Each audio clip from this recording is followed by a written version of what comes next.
ආයුබෝවන් මේ අපේ රස කිරුල YouTube channel එක. අද අපි කවුරුත් කන්නාස කරන බටු මෝජු එකක් පහසුවෙන් හදාගන්න කොහොමද කියලා බලමු. මුලින්ම මේ විදිහට බටු ටික හොඳට හොදලා පියදාගෙන මම මේ විදිහට බටු ටික කපා ගන්නවා. මෙතෙන්දි ලොකු බටු ගෙඩියක් නම් ඔයගලන්ට 3ක විතර කපා ගන්න පුළුවන්. එහෙම නැත්නම් බටු ගෙඩි 2කට කපලා අරගන්න. එකම දේ අපි ගොඩක්ම හීනි වෙන්න මේක කපන්න අවශ්‍ය නැහැ. සාමාන්‍ය ප්‍රමාණයට මේ විදිහට කපා ගන්න ගොඩක් ලොකුවටත් නැතුව මේ කැලි ටික එක සමාන වෙන්න ඕනේ. ඒකයි වැදගත්ම දේ. නැත්නම් බදිනකොට සමහර ඒවා ඉක්මනින් කළු වෙන්න පුළුවන්. ඊළඟට මම මේ කපන ගමන්ම තෙල ටික හොඳින් රත් කරගෙන බටු ටික මේ විදිහට බැද ගන්නවා. මෙතෙන්දී ටිකක් වෙලා තියලා නම් බටු ටික බදින්නේ ඔයගලන්ට කහ ටිකක් මිශ්‍ර කර ගන්න පුළුවන්. පාට අවපැහැවෙන එක වළක්වන්න.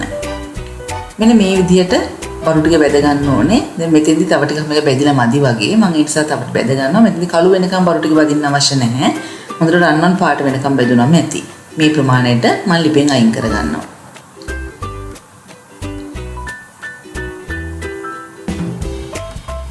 මේ විදිහට මම ඉතුරු බටු ටිකත් වරින් වර බැද ගන්නවා. මේ තියෙන අමු මිරිස් මේ විදිහට දිග අතට පලාගෙන තමයි මම අමු මිරිස් ටික අරගෙන තියෙන්නේ.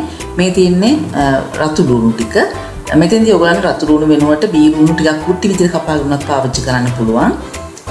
රතු ලුණු ටික අපි ගොඩක් වෙලා බදින්නේ නැහැ. විනාඩියක් විතර වගේ බැදෙනකොට අපි ඉක්මනට ලිපෙන් අයින් කර ගන්නවා. ඊළඟට ඒ විදිහටම අමුමිරිස් ටිකක් බැද ගන්නවා. අමුමිරිස් ටික නම් අපි තප්පර 30 40ක් බැදගත්තම ඇති.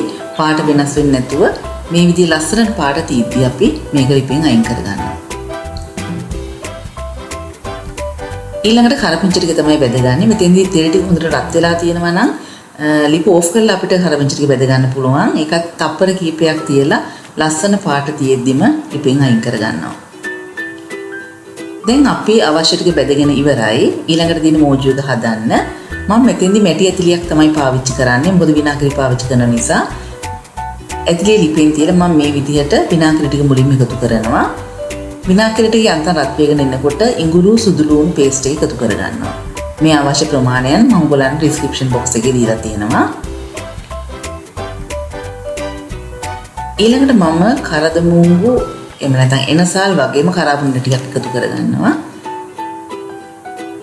මේ එකතු කරන්නේ අබ කුඩු.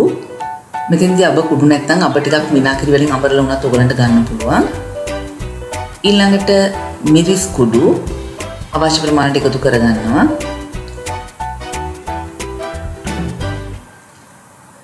ඒත් එක්කම මම කහ කුඩු ටිකත් එකතු කරනවා කෑලි මිරිස් එක්ක.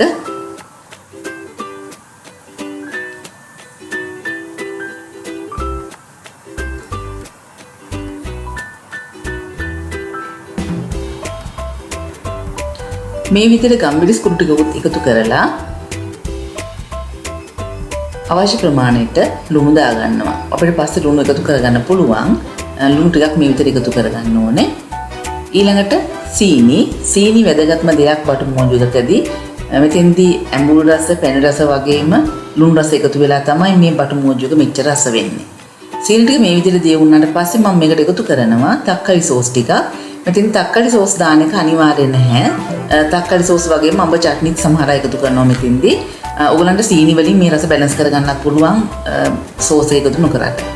ඊළඟට මම ඔයගලන් දැක්ක වගේ මුලින්ම රතු ලුණු ටික ඊළඟට කරපිංච අමුමිරිස් ටික එකතු කරගන්නවා. මේ එකතු කරන්නේ අපි බැදගත්ත බටු ටික. ඉතින් මෙතෙන්දී මේ ටික එකතු කරලා මේ බටු ටික පොඩි වෙන්නේ නැති වෙන්න කලවම් කරගන්නවා. ලුණු ඇඹුල් මේ වෙලාවේ බලලා රස බලා ගන්න ඕනේ. ගින්දර ගොඩක් අඩුවෙන් තමයි මේ වෙලාවේ මම ලිපේ තියාගෙන තියෙන්නේ. මේ පොඩ්ඩක් වෙලා තියලා මම ඊට පස්සේ ලිප ඕෆ් කරනවා. මේ තියෙන්නේ අපි රසම රසට හදාගත්ත අපේ බටු මෝජු එක. ඉතින් කලින් හදලා තියාගන්න පුළුවන් නිසා ඉඩ තියෙන වෙලාවක හදලා ගෙදර අයත් එක්ක රස බලන්න පුළුවන්.